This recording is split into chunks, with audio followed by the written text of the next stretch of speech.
성산대학교 화학과학과 부분자 물리학부 문제 대격차입니다. 제가 말씀드릴 내용은 직접 메탄올 비료전지용 나피온 폴리원마인 이니다준 복합막에 대한 제조 및 분석에 대해서 말씀드리겠습니다. 첫 번째, 간단하게 직접 메탄올 연료전지에 대해서 논리를 말씀드리겠습니다. 직접 메탄올 연료전지는 메탄올을 바로 산화시키는 직접 방식을 사용하는 연료전지입니다. 직접 메탄올 연료전지의 가장 큰 장점은 상온에서 연료의 상태가 액체라는 것입니다. 전극 반응을 잠깐 살펴보시면 메탄올 솔루션이 에노드로 들어가서 PC 알류 성명에 의해서 전기화학적 산화 반응을 일으켜서 CO2가 6개의 전자 프로톤을 생성합니다. 그렇게 생성된 전자는 외부 혈액순환에 일을 하게 되고 프로톤은 가운데 프로톤 컨덕팅 폴리머 멤브레인을 통하여 캐소드로 전달됩니다. 이 전달된 프로톤과 전자가 만나서 캐소드 쪽에서는 환원 반응이 일어나게 됩니다. 이러한 직접 메탄올 연료전지의應분야는 방금 전에 말씀드린 상온에서 연료가 리퀴드라는 장점을 가지고 있기 때문에 휴대용 전원으로 많이 연구가 되고 있습니다. 그래서 노트북이라든지 셀러폰이라든지 PDA 등 또한 확장시키면 스테이션의 파워라든지 이런 곳에 많이 응용이 되고 있습니다. 그렇지만 직접 메탄올 연료전지는 현재 중요한 몇 가지 문제점을 가지고 있습니다. 첫 번째 그 문제점으로서 능극에서의 산화 반응이 매우 느리다는 것입니다. 이것은 수소 연료전지와 비교를 했을 때 약 1000배 정도 느린 일렉트론 테이프 업그레이션 반응을 가지고 있습니다. 그래서 연료전지 EFC 수지 성능이 급격히 떨어지는 액티베이션 로스를 일으키게 됩니다. 또한 또 한 가지 문제로서 고분자 전해질에서의 높은 메탄올 크로스오버가 일어나고 있습니다. 메탄올 크로스오버는 페널 쪽에서 리퀴드 포텐셜을 일으키고 전체적으로 퓨얼의 에피션시를 떨어뜨리는 역할을 하게 됩니다. 이러한 고분자 전해질 막중에 현재 상용화가 많이 되어 있습니다. 그 상용화가 된 막들은 대부분 퍼플로로 설포닉 애시드 멤브레인이라는 것입니다. 이것은 테프론 백본에 나피온 설포닉 애시드 그룹을 사이드 체인으로 다른 형태의 고분자 전해질 막입니다. 이러한 형태는 가장 유명한 것이 6번에 나오는 나피온 막이 있고 가오리 XUS 등등 여러 가지 있습니다. 그 성질들은 대부분 다 유사하고 그 차이는 어느 회사에 들어가는데도 차이가 나기 때문에 대부분 비슷한 성질들을 가지고 있습니다. 그럼 먼저 제가 실험한 그 연구가 나피온 막을 제시를 하고 그 안에 어떤 폴리머를 그 안에서 합성을 시키는 그런 실험이었기 때문에 먼저 퍼플로설포닉 애시드에 대한 이해를 해야 되기 때문에 간단히 설명을 드리겠습니다. 지금 보시는 이 그림이 나피온 멤브레인은 테프론 백본에다가 말단계의 설포닉 애시드 그룹을 가지고 있습니다. 이것이 드라이된 상태에서는 이 왼편에 있는 그림인데 드라이된 상태에서는 하이드로포빅한 테플로건이 대부분의 그 영역을 차지하고 설포닉 애시드는 하나의 점으로 이렇게 형성이 되어 있습니다. 이것이 물을 먹게 되면은 이 친수성 그룹 SO3- 그룹이 물을 먹음에 따라서 이렇게 하이드로필릭 페이지가 점점점 커지게 됩니다. 점점점 커지다가 물을 점점 더 많이 먹게 돼서 이퀄리브리엄에 도달하게 되면은 이것들이 요거는 이제 클러스터라 그러는데 이 클러스터들이 서로서로 연결됩니다. 서로서로 연결이 되면서 이제 이 현상을 퍼플레이션 현상이라고 하는데 이 서로서로 연결이 됨으로 인해서 이쪽으로 인해서 프로톤이 전달이 되고 솔벤트가 트랜스포트 되고 이러한 구조를 가지고 있습니다. 그래서 방금 전에 보여드린 그림에서처럼 이러한 구조를 나피온 멤브레인이 가지고 있기 때문에 그런 퍼플레이션 현상에 의해서 메탄올 크로스오버랑 이온 전도가 많이 일어나게 되고 특히 문제가 되는 메탄올 크로스오버는 여기 보신 바와 같이 실제 연료제에 적용이 됐을 때 응극에서 메탄올이 공급이 되면 이 워터 플러스를 통해서 캐소드로 이동을 하는 겁니다. 근데 메탄올 크로스오버는 크게 두 가지 메커니즘으로 볼 수 있습니다. 첫 번째는 에노드 쪽에 보통 이몰이나 어떤 메탄올 수용액을 사용하고 캐소드 쪽에서 단지 가습된 산소나 에어를 공급을 하게 됩니다. 그렇기 때문에 이 양단 간에 농도 그레디언트가 생기게 됩니다. 그래서 단순히 농도 차이에 의한 디퓨전 플로우가 발생을 하는 것이 첫 번째 메탄 크로스오버의 원인이고, 또 한 가지 연료전지에서는 이런 디퓨전 플로우가 아닌 컨벡티브 플로우가 작용할 수 있습니다. 두 가지 경우가 있을 수 있는데, 첫 번째는 양단 간의 프레셔 차이가 있을 때 파괴 퍼진 타입의 컨벡티브 플로우가 생길 수도 있고, 그렇지만 실제로 연료전지, 직접 메탈 연료전지에서는 프레셔 차이가 그다지 크지 않기 때문에 그 현상은 미비합니다. 그렇지만 연료전지 운전에서 응극에서 산화 반응이 일어나게 해서 프로톤이 캐소드로 이동을 하게 됩니다. 이 캐소드로 프로톤이 이동을 할 때 그 프로톤에 의해서 물 또는 메탄올이 끌려가는 현상이 있습니다. 이것을 일렉트로 오스모틱 드래그 현상이라고 하는데, 이런 현상에 의해서 메탄올 크로스오버가 일어나면서 다음에 두 가지 형태의 메탄올 크로스오버가 존재할 수 있습니다. 이러한 메탄올 크로스오버가 특히 일어나는 이유는 가장 큰 이유 중에 하나는 락시온 멤브레인의 특이한 구조에 있습니다. 락시온 멤브레인은 아시다시피 설폰 애시드가 말단에 취한되어 있습니다. 말단에 취한 있는 설폰 애시드 그룹은 주위의 CF2의 일렉트로 미드드럼 그룹에 의해서 PK가 굉장히 강합니다. 마이너스 6 정도의 PK 에너지를 가지고 있고, 가장 하이드로필릭한 특성을 나타냅니다. 또한 아시는 바와 같이 테크노블랙퍼는 가장 하이드로포빅한 폴리머 중에 하나입니다. 그거가 합쳐진 블락 폴리머이기 때문에 페이지 세퍼레이션이 굉장히 많이 일어납니다. 그래서 페이지 세퍼레이션이 많이 일어나게 되면 채널 사이즈가 점점 커지게 되고, 그렇기 때문에 그걸로 인해서 메탄올 크로스오버나 프로벤트 트랜스포가 많이 일어나게 됩니다.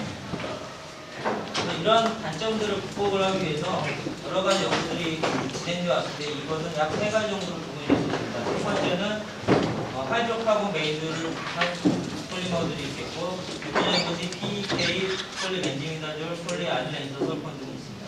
그리고 또한 나피온을 또는 어떤 포러스 매트릭스를 사용해서 컴파짓 형태의 만드는 막이 있습니다. 그래서 이것은 대표적인 것이 보어에서 나온 보어셀라트라는 막이 있고, 비닐렌 플로라이드의 폴리스타이린 같은 막 이런 것들이 있습니다.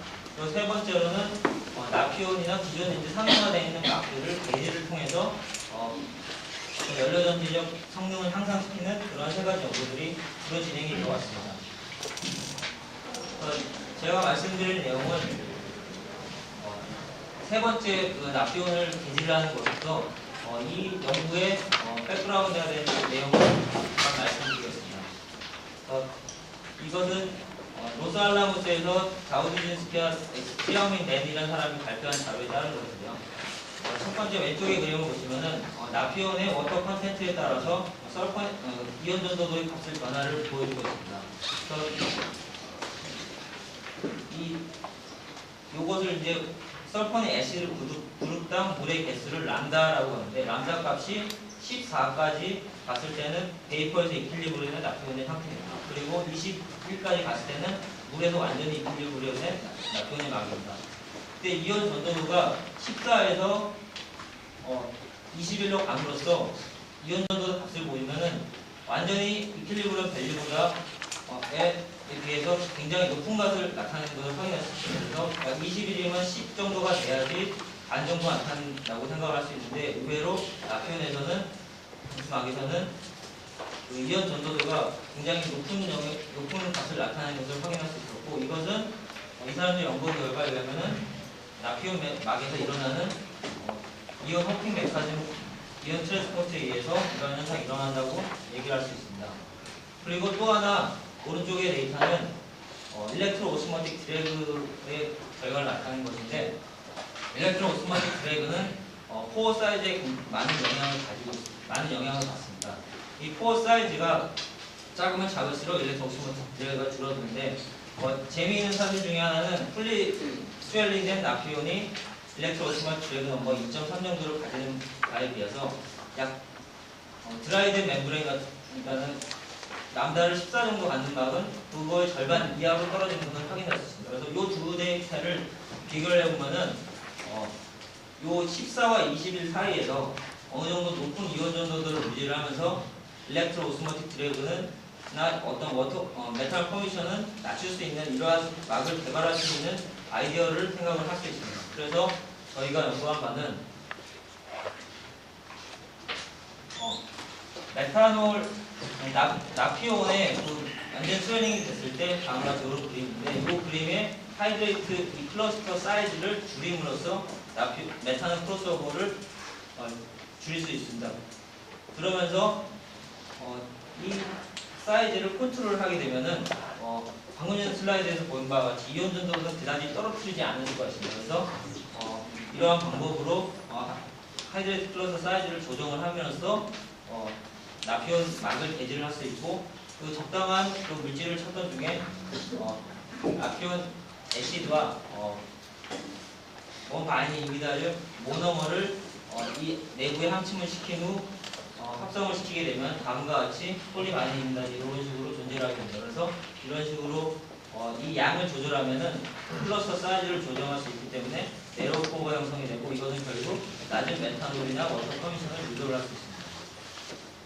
그래서 실험을 한 것을 말씀드리면 나피온에다가 원바이니 이미다 솔루션의 용액을 농도를 조정을 했습니다. 0.005%부터 10%까지 넓은 범위의 솔루션에 함침을 시킨 후 UV 폴리머레이션을 시킨 후 컴파짓 멤브레인을 만들었습니다. 그래서 만들어진 이 컴파짓 멤브레인은 엑스아이런이, 엑스삭슨이, 워터 업테이크, 메탄올 투과 등등 여러 가지 실험을 진행을 하였습니다. 먼저 웨이트 인크리즈와 FTIR 결과입니다. 첫 번째 왼편에 있는 것이 웨이트 인크리즈입니다. 그래서 이미다졸 컨센트레이션 내부의 스탑 솔루션의 컨센트레이션을 조정함에 따라서 웨이트 나피온 내에 폴리 원바인 이미다졸의 함침량을 조절을 하였고 폴리 원바인 이미다졸이 베이스이기 때문에 애시드와 애시드 베이스 컴플렉스를 형성을 할 수 있습니다. 그래서 애시드 베이스 컴플렉스를 형성하게 되면 나피온의 애시디티가 떨어지기 때문에 이것을 나피온의 당량으로 계산을 할 수 있습니다. 그래서 나피온 당량이 1000배로 줄일 때 0.9 mg/g 정도 되는데 함량이 많아질수록 당량이 많이 떨어지는 것을 확인할 수 있었습니다. 그리고 IR 데이터에서 약 900과 3150에서 그 이미다졸 잉에서 CF 스트레칭을 확인할 수 있었고 또한 1055와 1022가 나피온 설포닉 애시드의 픽인데 이것들이 애시드 베이스 컴플렉스를 형성하는 따라서 픽이 시프트 되는 것을 확인할 수 있습니다. 그 다음에 전에 처음에 말씀드린 대로 하이드레이트 클러스터 사이즈를 조절하는 것이 목표였기 때문에 그것을 분석을 하기 위해서 스몰 앵글 엑스레이 스캐터링으로 분석을 했습니다. 그래서 스몰 앵글 엑스레이 스캐터링 결과 이 꺼번이 나피온인데 나피온은 약 그 하이드레이트 클러스터 사이즈가 5.2 나노 정도의 크기로 보였습니다. 이것은 문헌에서 제시한 것과 거의 유사한 것으로 확인되었고 바이닐 이미다졸이 함량이 높아짐에 따라서 이 클러스터 사이즈는 점점점 작아져서 바이닐 이미다졸이 0.036 정도가 들어갔을 경우에는 굉장히 사이즈가 많이 줄어든 것을 확인할 수 있습니다. 네, 그 다음에 물을 얼마큼 먹는지에 대한 워터 업테이크 실험과 메탄올 추가도에 대한 실험을 진행을 했습니다. 워터 업테이크는 두 가지로 실험을 할 수 있습니다. 리퀴드 워터에서 완전히 이퀄리브리엄 스웨링된 값을 조절할 수 있고 워터 베이퍼에서 그 증기로서 액티비티가 베이퍼 액티비티가 1일 때 그때의 증기로서 스웨링을 시킨 그 값을 조절할 수 있습니다. 0부터 14까지가 베이퍼 이퀄리브리엄 된 값입니다. 그래서 이것들이 아까 말씀드린 이온 호핑 메커니즘 기술이 가능하고 있습니다. 그래서 리퀴드 워터가 약 20일까지 되는데 그래서 요 14부터 20까지는 벌클라이크 워터라고 해갖고 나피온의 설포닉 그룹의 영향을 받지 않고 마치 외부에 있는 물처럼 똑같이 행동하는 그러한 물의 상태입니다. 그래서 그런 것들은 나피온의 설포닉 애시드와 인터액션이 약하기 때문에 일렉트로 오스모틱 드래그에 많은 영향을 주게 됩니다. 또한 그렇기 때문에 이온 전도도 비이클 메커니즘에 큰 영향을 미치게 됩니다. 그래서 이제 나피온이 아까 말씀드린 대로 메탄올 크로스가 높은데 저희가 실험한 목표가 이 벌크라이크 워터를 값을 조정할 수 있는 막을 만드는 것이 목표였습니다. 그래서 여러 가지 실험을 한 결과 조금이라도 0.01%라도 지나가게 되면은 얼크라이트 워터가 확 줄어들게 됩니다. 그래서 이 초기에 값을 보시면은 이 루즐리 바운디드 워터가 나피온과 그다지 크게 차이가 나지 않으면서 얼크라이트 워터가 줄어드는 이런 멤브레인을 만들 수가 있습니다. 그래서 이렇게 제조된 멤브레인의 메탄올 투과도를 측정을 했습니다. 메탄올 투과도는 이것은 이제 단순히 디퓨전에 의한 메탄올 투과도를 측정을 한 것입니다. 메탄올 투과도를 측정했을 때 이것은 전체 토탈 이퀄리브리엄 그 워터의 거의 리니어하게 증가하는 것을 확인을 할 수 있습니다. 이것은 포어 사이즈에 영향을 받기도 하고 전체 토탈 워터에도 영향을 받는 것입니다. 그리고 또한 이온 전도도 실험을 진행했습니다. 이온 전도는 나피온 남자 20에 해당하는 나피온인데 나피온이 0.105 정도 값을 보여줬고 이 값이 남자 값이 16이 됨에도 이 이온 전도가 그다지 많이 떨어지지 않는 것을 확인했습니다. 그래서 주로 이제 열러지 성능 멤브레인의 성능을 간접적으로 나타내는 값이 이제 카이터리스트 팩터라는 값인데요. 이것은 이제 이온 전도들을 메탄올 추가적으로 나타내서 나피온이 약 한 65 정도 나타내고 저희만큼 더 많은 값을 보여줬습니다. 그래서 일렉트로 오스모틱 드래그 이펙트를 측정을 하기 위해서 리미팅 커런트라는 방법을 도입을 했습니다. 그래서 리미팅 커런트에 대해서 잠시 말씀드리면은 실제로 메탄올 연료 문제에서는 에노드에 이몰이 메탄올 공급되고 이쪽에서는 메탄올 없습니다. 그래서 디퓨전에 의해서 플럭스가 메탄올 디퓨전의 플럭스가 발생하게 되는데 이쪽에다가 강제로 포텐셜을 올려주게 되면은 이쪽에서 산화반응이 일어납니다. 그래서 전류가 해소돼서 왼쪽으로 흐르게 돼서 커런트 플로우가 생기는데 이러면서 일렉트 오스모틱 드래그에 의해서 메탄올이 끌려가게 되는 것입니다. 그래서 에노드와 캐소드가 바뀌게 되고 이렇게 됐을 때 매스 밸런스를 세워서 이쪽에 도달하는 순 F넷은 디퓨전으로 넘어온 값에서 일렉트로 오스모틱 드래그로 빠지는 값을 계산하면 일렉트로 오스모틱 드래그에 대한 효과를 계산할 수 있습니다. 그래서 로사르트 XN이라는 사람이 다음과 같은 식을 도입을 해서 이제 일렉트로 오스모틱 드래그 이펙트를 예상을 했는데 어떤 것이냐면은 왼쪽에 있는 항은 순수 캐소드에 도달하는 양입니다. 그리고 오른쪽에 있는 항은 디퓨전에서 넘어온 것입니다. 그래서 KDL 값이 1이면은 일렉트로 오스모틱 드래그가 하나도 없는 것이고 1보다 작아지게 되면 일렉트로 오스모틱 드래그가 증가하는 것입니다. 그래서 저희가 만든 막과 나피온을 비교를 했을 때 나피온에 비해서 저희가 만든 낙이 코어 사이즈가 짝수로 코어 사이즈를 줄였기 때문에 일렉트로 오스모틱 드래그가 현저히 감소가 되는 것을 확인할 수 있습니다. 그래서 이렇게 제조된 막을 마지막으로 싱글셀 테스트를 해봤습니다. 싱글셀 테스트를 한 결과 검은색이 나피온입니다. 나피온에 비해서 BID03의 경우에는 나피온에 170mW/스퀘어가 나온 반면에 190 정도의 상상된 성능을 보여줬고 BID06 같은 경우는 셀 저항이 큼에도 불구하고 줄어든 메탄올 크로스오버 때문에 비슷한 성능을 나타내었습니다. 결론을 말씀드리면 일렉트로 오스모틱 드래그 효과가 클러스터 사이즈와 얼크라이트 워터에 굉장히 많은 영향을 미치고 있다는 걸 확인할 수 있고 이러한 애시드 베이스 형태의 콤파짓 멤브레인이 어떠한 새로운 멤브레인 제조 방법으로 될 수 있는 가능성을 보여줬습니다.